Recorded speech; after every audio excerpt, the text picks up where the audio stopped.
Subscribe करिए हमारे channel Gita भक्ति सीरीज को और प्रेस करिए इस बेल आइकन को ताकि जब भी हमारा कोई नया वीडियो आए उसकी अपडेट आपको सबसे पहले। नमस्कार, गीता भक्ति सीरीज में सभी मेरी माताएं और बहनें सभी को मेरा नमस्कार है। तो आइए आज मैं आपको बताने वाली हूँ जो माघ में तिलवा चौथ पड़ती है। तिल चौथ भी कहते हैं, तिलकोट भी कहते हैं और तिलवा चौथ भी कहते हैं। ये माघ मास लगते ही कृष्ण पक्ष चौथ को पड़ती है। इस बार तीज पर ही चौथ पड़ी है। तो ये आपको बता दें कि गणेश चतुर्थी का व्रत माघ मास की कृष्ण पक्ष की चतुर्थी को रखा जाता है। इस दिन विद्या बुद्धि वृद्धि के स्वामी गणेश तथा चंद्रमा की पूजा की जाती है।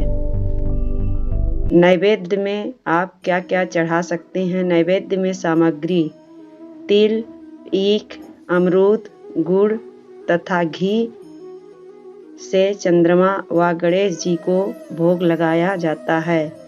दिन भर व्रत रह करके कर सायंकाल चंद्रमा को दूध का अर्घ देते हैं। दूध गाय का होना चाहिए और बिन पका हुआ दूध से अर्घ दे। गौरी गणेश की स्थापना करना चाहिए, उनका पूजन करना चाहिए तथा वर्ष भर जो हम गौरी गणेश बनाते हैं, गोबर की गौर बनाते हैं और सुपारी को गणेश जी बनाते हैं, उसी में मौली बांध देते हैं तो गणेश जी का रूप है। तो गौरी और गणेश को पूजा करके साल भर अपने पूजा स्थान पर रखना चाहिए। और जो हम नैवेद्य बनाते हैं तो नैवेद्य को रात्रि भर ढक कर रखा जाता है, जिसे पहाड़ कहते हैं। प्रातः इस पहाड़ को पुत्र खोलता है तथा भाई बंधुओं में बांट दिया जाता है। इस व्रत को कोई ये वो नहीं है कि पुत्र होने पर ही पुत्र वाली माताएं व्रत को रखें। ये गणेश जी का व्रत है, बुद्धि वृद्धि बुद्धि को देने वाले हैं, तो इसको हर कोई रख सकता है।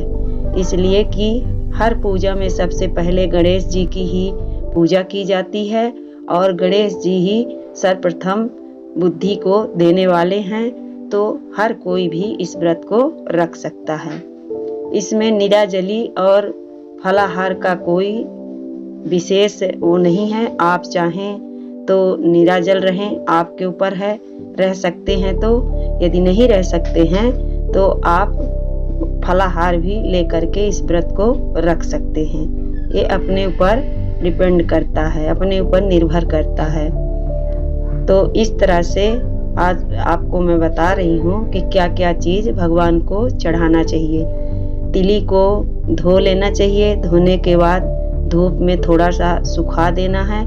सुखाने के बाद उसको हाथ से अच्छी तरह मल के तो तिल को कढ़ाई में अच्छी तरह से भूंज करके और गुड़ का पाक बना करके तिली को बांधा जाता है। और गौरी की भी पूजा की जाती है, तो गौरी माता को श्रृंगार का भी सामान चढ़ाया जाता है, इसलिए कि गौरी गणेश की दोनों जन की पूजा इसमें होती है। चंद्रमा की पूजा होती है, चंद्रमा को भी सुहाग की सामग्री चढ़ाई जाती है। तो इस तरह से तिलवा चौथ की पूजा करना है। और इस समय ऋतु फल में बैर भी आप चढ़ा सकते हैं। अमरूद जरूर चढ़ाइए, गन्ना, ईख चढ़ाना है। जो भी सामग्री आपको उपलब्ध हो और मिल सके वो सारी चीज़ें आप चढ़ा करके और विधि विधान से पूजा करें। तो मैं आपको ये पूजा करने की विधि बता दी हूँ। गणेश भगवान की मूर्ति भी यदि आपके पास हो उसको भी रख सकते हैं, रख करके पूजा करें। पर गौरी और गणेश सुपारी के गणेश जी और गोबर के गौरी माता अवश्य ही बनाएं, अति अनिवार्य है। और अब जो चाहें वो सामग्री चढ़ा सकते हैं। अब मैं आपको पूजा करने का और कथा का दूसरा वीडियो दूंगी।